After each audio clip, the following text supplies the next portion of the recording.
Friends, welcome to Summu vlogs. మీకు తెలుసా, ఈరోజు మేము జీలకర్ర పచ్చడి అంటే జీరాతో చేస్తారు.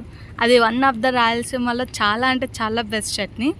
ఈరోజు మేము అదే చేయబోతున్నాం. పచ్చడి చాలా అంటే చాలా ఫేవరెట్ అనమాట. ముందుగా దీన్ని తయారు చేసుకోవడానికి ముందు కరివేపాకు ఉంటుంది కదా, అది ఫ్రై చేసుకోవాలి. ఫ్రై చేసుకున్న తర్వాత కొంచెం జీరా యాడ్ చేయాలన్నమాట. ఆ జీరా కూడా బాగా అలా మనం కలిపెట్టుకోవాలన్నమాట. చూసా కదా ఫ్రెండ్స్, అలా కొంచెం ఫ్రై చేసుకోవాలి మనం. మా చెల్లి వచ్చింది ఫ్రెండ్స్ బెంగళూరు నుంచి, అందుకే ఇలా స్పెషల్. తర్వాత మనం ఎండుమిర్చి తీసుకోవాలి, దానికి తగినట్లు తీసుకున్నాక అవి కూడా కొంచెం మనం ఫ్రై చేసుకోవాలి. తర్వాత ఒక ప్యాన్ తీసుకొని ఆయిల్ వేసుకున్నాక అందులో టమాటో యాడ్ చేయాలన్నమాట.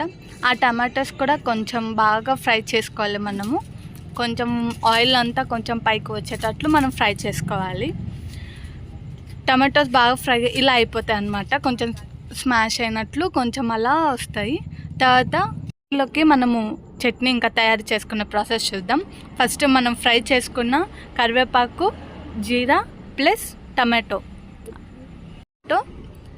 చింతపండు, మేము తెల్లుల్లిపాయ అంటారు కదా, అవి మిక్సీ పట్టేసుకున్నాక చట్నీ అనేది ఉంది ఫ్రెండ్స్. సో ముద్దలకి చట్నీ వేసుకొని తింటే సూపర్ ఉంటుంది ఫ్రెండ్స్. Combination chicken fry. మీకు మా ఛానల్ నచ్చినట్టయితే సబ్స్క్రైబ్ చేయండి.